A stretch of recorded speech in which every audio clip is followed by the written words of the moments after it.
Hello, this is Maria Chung Willoughby with my Tuesday, December 7th, 2021 dream vlog.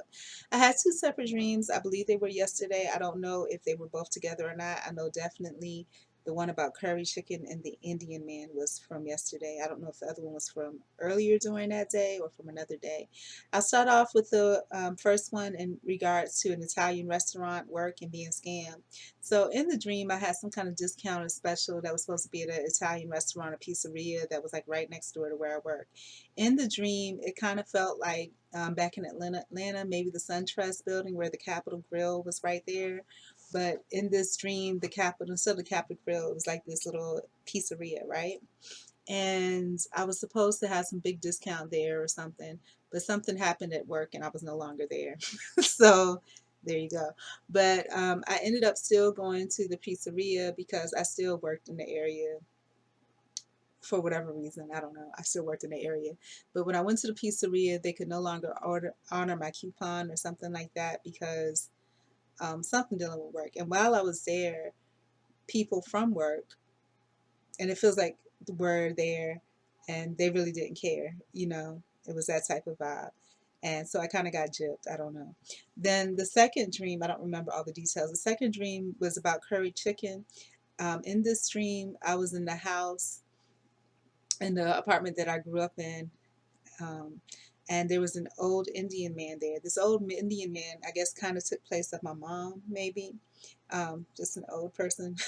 Love my mom, by the way. Old person with an accent. And he says Morty, kind of like my mom would, except he's Indian. And so I guess now I'm Indian in the dream. But he's like, Morty, what are you doing? What are you making? And I told him I was going to make curry chicken. And I had gotten all these ingredients and things together. And he was like, something in regards to like, oh, you don't need all of that. You just need this. And so he was very loving towards me, kind of like a parent would be. And he was making my curry chicken. So two different dreams, two different ethnicities. One was on the outside, and one was on the inside, but nobody that I know of in my family is Indian.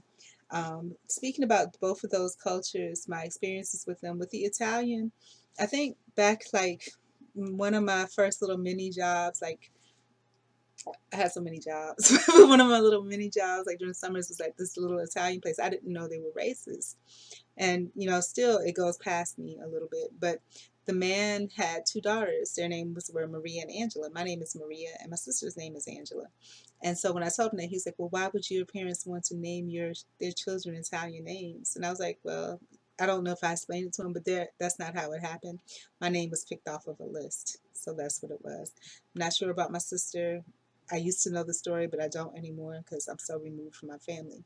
Regarding Indian people, I always had a close familiar relationship with Indian folks until I lived in Orlando and I went to go look at hotel rooms. And this Indian man was like, yeah, you can go look. And then there was an Indian, I guess, owner, the woman. She was like, I'll get you a black ass. And um, just out of the blue, I was like, no, the guy told me I could look at the room. And she was like, I don't care. I have the police drag your police black ass from here. And I was like, wow. And I think her perception was maybe that I was homeless or something. But it was like, wow. And then I had another situation with Indian people, and they were real racist. They had a girl that did housekeeping that was Puerto Rican. Her man was black, like chocolate black, beautiful, beautiful couple. And she was like, he was so racist. They were so racist to her boyfriend. And then I think this was in Altamont Springs. I never had a situation with Indian people before, but again, that's what tells you what people's perception of you um, says, and maybe that should be the thought of the day.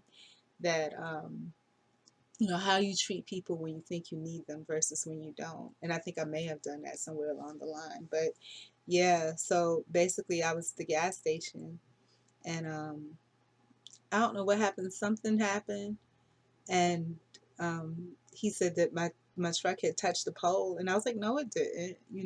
I didn't know what he was talking about, and he tried to make that a thing. And the U-Haul people had told me not to go there because every black person that ever goes there, they try to make some type of complaint against them. But I never saw race, so I went. There you go. They didn't specifically say black, but they let me know that there was a black lady that went there before, and they tried to make some big issue over something, and there was nothing that happened. They couldn't pull the cameras or anything, you know.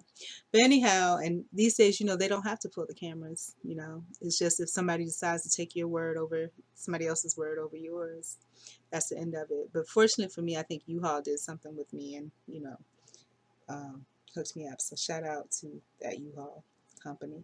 But those are my dreams. What do they mean to me? Both of them are very real in my life in one way. I can't seem to get ahead with the job thing because it's just outside people and wanting to be loved. And every time I open up, I get kicked to the curb. But as far as the family thing, I don't have any family. So I guess, you know, whoever accepts me as family would be family for me. But yeah, so those were the two dreams I had. I had another dream prior to that on another day, and I can't find it because I had to get all that stuff off of my phone. But like I said, I don't really know where to post it because it has some content. I think sexuality needs to be talked about because it's not a good thing. There are demons, you know, but and I think I'm gonna be bold and try to talk about it here. What am I gonna lose? It's not monetized anyway, you know. And so if I'm, you know, if somebody makes a deal out of it, they can. But anyways, bless. Those were my dream laws. If you have dreams, please share them. You know, I told y'all what my sentiment about dreams are, but please share them. But that dream, that sexuality dream, I really need to post it because it has some things about connecting to dreams that I had when I was younger too. Yeah.